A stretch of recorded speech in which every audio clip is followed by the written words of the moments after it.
اور صبا کو بتانے اس کے کمرے میں گئے، مگر صبا سو رہی تھی۔ ہادیہ نے اسے جگایا اور جب صبا کی آنکھیں کھلیں تو ہادیہ کئی قدم پیچھے ہٹ گئی۔ صبا کی آنکھوں میں ڈیلوں کی جگہ خالی تھی۔ دفع ہو جا، صبا کے منہ سے بھاری آواز نکلی۔ ہادیہ الٹے قدموں کمرے سے باہر چلی گئی، مگر اس نے باہر آ کر کسی کو نہیں بتایا کیونکہ اس وقت سچویشن بہت نازک تھی۔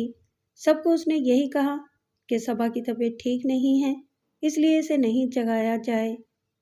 آمنہ تو پہلے ہی اسلام آباد جا چکی تھیں، ان کی عمرے کی فلائٹ تھی۔ پولیس کی کارروائی کے بعد عصمت علی نے اپنے پارٹنر سلمان آفاقی سے مسئلے کا ذکر کیا، کیونکہ وہ جانتے تھے کہ سلمان آفاقی اس معاملے میں ان کی مدد کر سکتے ہیں۔ سلمان آفاقی نے انہیں اگلے دن کال کرنے کو کہا، پھر انہوں نے عصمت علی کو اپنے گھر آنے کا کہا۔ عصمت علی ان کے پاس چلے گئے، انہوں نے بات شروع کی۔ عصمت، تم نے مجھے ساری بات بتائی ہے، اس کا ذکر میں نے ایک بہت خاص انسان سے کیا ہے، ان کا نام ہے عمر حیات۔ وہ بہت ہی نیک، پرہیزگار اور قابل انسان ہیں، بہت علم ہے ان کے پاس، دینی اور دنیاوی دونوں طرح کا۔ اللہ نے انہیں سب کچھ دیا ہے، دولت، عزت، علم۔ ان کے والد بہت بڑے عالم دین تھے، وہ ان کے شاگرد بھی رہے ہیں۔ لوگ انہیں شاہ صاحب کہتے ہیں۔ ہم انہی کے پاس جا رہے ہیں۔ اللہ کا شکر ہے کہ وہ صبا بیٹی کے معاملے کے وقت ملک میں موجود ہیں، ورنہ وہ مشکل سے ہی ملک میں ہوتے ہیں۔ پوری دنیا میں ان کا آنا جانا لگا رہتا ہے، لیکچرز ہوتے ہیں اور باقی وقت وہ تبلیغ کرتے ہیں۔ اتنا سب ہونے کے باوجود وقت بچے تو اللہ کے بندوں کی پریشانیاں ختم کرنے میں ان کی مدد کرتے ہیں۔ سلمان آفاقی نے تفصیل سے ان کے بارے میں بتایا۔ میری بچی ٹھیک ہو جائے گی نا؟ کیونکہ کل ہادیہ نے اسے عجیب حالت میں دیکھا تھا۔ اس وقت تو وہ کچھ نہ بولی، مگر اس نے رات کو سب گھر والوں کو صبا کے بارے میں بتایا۔ انشاءاللہ بیٹی ضرور اچھی ہو جائے گی۔ پھر دونوں طے شدہ وقت پر شاہ صاحب عمر حیات سے ملنے ان کے گھر پہنچ گئے۔ گاڑی جب ایک شاندار بنگلے کے سامنے رکی تو عصر کی اذان ہو رہی تھی۔ وہ اندر گئے تو ملازم نے انہیں ڈرائنگ روم میں بٹھایا اور انتظار کرنے کا کہا۔ تھوڑی دیر بعد اس کمرے میں ایک شخصیت نمودار ہوئی، سفید شلوار قمیض میں ملبوس، سرخ و سفید رنگت اور سفید داڑھی کے پیچھے ایک نورانی سا چہرہ۔ انہیں دیکھ کر عصمت علی ان کی شخصیت میں گم ہو گئے۔ انہوں نے سلمان آفاقی سے ہاتھ ملا کر جب عصمت علی کی جانب ہاتھ بڑھایا تو وہ کھوئے ہوئے تھے۔ السلام علیکم جناب، انہوں نے زور سے عصمت علی کو مخاطب کیا تو وہ جھینپ گئے اور جلدی سے ان کے سلام کا جواب دے کر مصافحہ کیا۔ پھر وہ سب صوفوں پر بیٹھ گئے۔ عصمت صاحب، سلمان صاحب نے مجھے آپ کے بارے میں سب تفصیل سے بتا دیا ہے، اگر اس کے علاوہ کوئی خاص بات آپ بتانا چاہیں تو ضرور بتائیں، شاہ صاحب نے کہا۔ نہیں جناب، کچھ بھی نہیں بتانے کے لیے، میں تو خود پریشان ہوں کہ آخر یہ سب ہو کیا رہا ہے اور ہمارا کیا واسطہ ان چیزوں سے۔ عصمت علی بولے، کوئی ایسی چیز ہے جو اس عرصے میں آپ کے گھر آئی ہو؟ شاہ صاحب نے سوال کیا۔ نہیں جناب، اس سال کی موت سے پہلے سے ہمارے گھر میں کوئی نئی چیز نہیں آئی، نہ ہی کوئی فرنیچر وغیرہ چینج ہوا ہے، عصمت نے یاد کر کے بتایا۔ اچھا ٹھیک ہے، پھر تو معلوم کرنا پڑے گا، آپ ٹھہریے، انہوں نے کہا اور کمرے سے چلے گئے۔ ان کی واپسی کافی دیر میں ہوئی۔ ان کے ہاتھ میں ایک سفید طے کیا ہوا کاغذ تھا۔ وہ انہوں نے عصمت علی کے ہاتھ میں دیتے ہوئے کہا، جمعرات کے روز مغرب سے کچھ پہلے اس کاغذ کو جس جگہ آپ نے وہ سایہ دیکھا تھا کسی بھاری چیز کے نیچے دبا دیجیے گا، پھر دیکھتے ہیں کیا معاملہ ہے، ادھر میں اپنے طور سے معلوم کرنے کی کوشش کرتا ہوں۔ پھر وہ لوگ واپس آ گئے اور عصمت علی نے ان کی ہدایت کے مطابق وہ کاغذ مطلوبہ جگہ پر رکھ دیا۔ وہ صبا کے کمرے میں آئی اور چونک گئی، پھر اس نے اپنی آنکھیں بند کیں اور جھٹ سے کھول دیں۔ وہ غصے سے پھنکار رہی تھی۔ منجوشا کو کھوجنا چاہتے ہو؟ کچھ معلوم نہیں کر سکو گے، اسی کھوج میں لگے رہو، میں اپنی چیز لے جاؤں گی، بس 3 دن کی تو بات رہ گئی ہے۔ پھر جھٹ سے زمین پر پالتی مار کر بیٹھ گئی۔ اس نے اپنی آنکھیں بند کر لیں اور پھر اس کے ہونٹ تیزی سے حرکت کرنے لگے۔ اچانک کمرے کے چاروں کونوں سے بال نمودار ہونے لگے اور دیکھتے ہی دیکھتے پورا کمرہ بالوں سے بھر گیا۔ پھر اس نے آنکھیں کھول کر ان بالوں پر پھونک ماری تو ان بالوں کا رخ صبا کے بستر کی طرف ہو گیا۔ بال بڑھ رہے تھے اور اس نے زور زور سے تالیاں پیٹ پیٹ کر ناچنا شروع کر دیا۔ اگلی صبح جب ملازمہ صبا کو ناشتے کے لیے بلانے گئی تو اس کے کمرے کے دروازے پر بالوں سے جال بنا ہوا تھا۔ اس نے انہیں دیکھا تو واپس آ کر سب کو بتایا۔ دانیال اوپر بھاگا۔ اس نے ان بالوں کو کاٹ کر ہٹانا چاہا مگر وہ نہ ہٹے۔ ان کے نہ ہٹنے پر انہوں نے صبا کو آوازیں دیں مگر صبا نے کوئی جواب نہیں دیا۔ عصمت علی نے جلدی سے فون نکالا کہ وہ عمر حیات شاہ صاحب سے بات کریں۔ اتنے میں انہی کی کال آ گئی۔ عصمت علی نے انہیں جلدی سے آنے کا کہا۔ تھوڑی دیر میں شاہ صاحب آ گئے۔ انہوں نے ایک گلاس پانی منگوایا اور اس پر کچھ پڑھ کر دم کیا اور اس پانی کو ان بالوں پر چھڑکا تو وہ جلنے لگے اور جل کر چرمر ہو گئے۔ انہوں نے دروازہ کھولا اور اندر گئے۔ اندر کا منظر دیکھ کر رابعہ بیگم کی چیخیں نکل گئیں۔ پورا کمرہ بالوں میں جکڑا ہوا تھا اور صبا کے پورے وجود پر بالوں کا جال بنا ہوا تھا۔ شاہ صاحب نے سب کو کمرے کی چوکھٹ تک محدود رہنے کا کہا اور اندر گئے۔ کمرے میں ہر شے بالوں سے جکڑی ہوئی تھی سوائے ایک مورتی کے۔ شاہ صاحب نے اس مورتی کو اٹھایا اور کمرے سے باہر آ گئے۔ انہوں نے مورتی کو اپنے گھر لا کر پڑھائی شروع کی اور پھر انہوں نے عصمت علی کو بتایا کہ کچھ پردہ ہے جو انہیں معلوم نہیں کرنے دے رہا۔ آپ نے جہاں سے مورتی کو کھوجا ہے وہیں سے کچھ معلوم ہو سکے گا۔ پھر وہ لوگ یزدانی کے سالے سے ملے۔ اس نے بتایا کہ انہوں نے اس زمین کو بنجاروں سے خالی کرایا ہے۔ اب وہ ریل کی پٹی کے دوسری طرف ایک بستی میں رہتے ہیں۔ پھر عصمت علی اور عمر حیات دونوں ان بنجاروں کی بستی میں گئے اور ان کے گرو سے معلومات کی۔ اس نے بتایا کہ اس بارے میں اس کی ماں پدما دیوی آپ لوگوں کی مدد کر سکتی ہے۔ پھر شاہ صاحب نے پدما دیوی کو وہ مورتی دکھائی اور پوچھا، آپ اس کے بارے میں کچھ جانتی ہیں؟ پدما دیوی ایک بوڑھی عورت تھی۔ اس نے پہلے تو غور سے مورتی کو دیکھا اور پھر اس کی آنکھوں میں خوف لہرایا اور اس کے ہونٹوں سے نکلا، منجوشا۔ یہ منجوشا کون ہے؟ عصمت علی نے سوال کیا۔ اس کو کیوں نکالا ہے بابو جی؟ اب بڑا ظلم ہوگا اور خون کی ہولی پھر سے شروع ہو جائے گی۔ اس کے ہاتھ لرز رہے تھے۔ اسی لیے تو آپ کے پاس آئے ہیں، یہ جاننے کے لیے کہ یہ کون ہے اور اس کا مقصد کیا ہے۔ پھر پدما دیوی بولنا شروع ہوئی۔ ہمارا یہ ٹولہ بہت پرانا ہے۔ منجوشا کی ماں اور میری ماں بہنیں تھیں۔ ہمارا پیشہ ناچ گانا ہے۔ جب منجوشا نے جنم لیا تو وہ بے حد بدصورت تھی۔ اس کی ذات میں ایک بہت بڑی خرابی تھی کہ اس کا تعلق تیسری جنس سے تھا۔ پہلے ہی وہ بدصورت تھی، پیدائشی وہ گنجی تھی، اوپر سے یہ کہ وہ عورت تھی نہ مرد۔ یہ چیز اسے بہت دکھ دیتی تھی۔ اوپر سے لوگوں کا یہ جاننے کے بعد اس کے ساتھ رویہ اچھوتوں جیسا ہو گیا تھا۔ جیسے جیسے منجوشا بڑھتی گئی اس کی بدصورتی میں اضافہ ہوتا گیا۔ پھر اس نے اپنی ساری توجہ ناچ سیکھنے میں لگا دی۔ وہ اتنا اچھا ناچتی تھی کہ گرو کی چہیتی بن گئی۔ وہ ہمیشہ لڑکی کا روپ دھارن کیے رہتی تھی۔ اس کی دلی اچھا تھی کہ وہ ایک سندر ناری میں بدل جائے۔ اس چکر میں وہ پاگل ہوتی جا رہی تھی۔ اس نے کیا کچھ نہیں کیا۔ اس کے لیے منتیں مانی، پوجا پاٹ کی، چڑھاوے چڑھائے، مگر بھگوان کی اچھا کے آگے کس کی چلی ہے؟ میں اس کو بہت سمجھاتی مگر اس کے بھیجے میں بس یہی چیز گھسی ہوئی تھی کہ کسی طرح وہ خوبصورت ناری بن جائے۔ ایک روز ایک بہت بڑے ٹھاکر کے یہاں سے ناچ کا بلاوا آیا۔ گرو نے منجوشا کو جانے کا کہا۔ منجوشا نے گہرے نیلے رنگ کی ساڑی باندھی، گہرا میک اپ کیا اور مصنوعی چٹیاں لگانے لگی۔ پدما، میں نے ایک وید سے بات کی ہے، بہت جلد وہ ایک لیپ بنا کر دیں گے جس سے میرے سر پر بال نکل آئیں گے، ٹخنوں تک رکھوں گی میں اپنی چوٹی، اس نے لہراتے ہوئے کہا، اور پھر ہم محفل میں جانے کی تیاری کرنے لگے۔ اس رات منجوشا نے پوری رات رقص کیا، پوری محفل جھوم اٹھی، مگر اس ٹھاکر کے کمینے کنڈوں نے منجوشا کے رقص کے پیسے دینے سے انکار کر دیا تھا۔ بہت جھگڑا ہو گیا۔ اس روز گرو نے ہمیں واپس چلنے کا کہا۔ ہمیں کیا پتا تھا کہ وہ کمینے دل میں خار رکھ کر بیٹھ جائیں گے۔ اور پھر ایک روز انہوں نے ایک محفل سے آتے ہوئے منجوشا کو اغوا کر لیا۔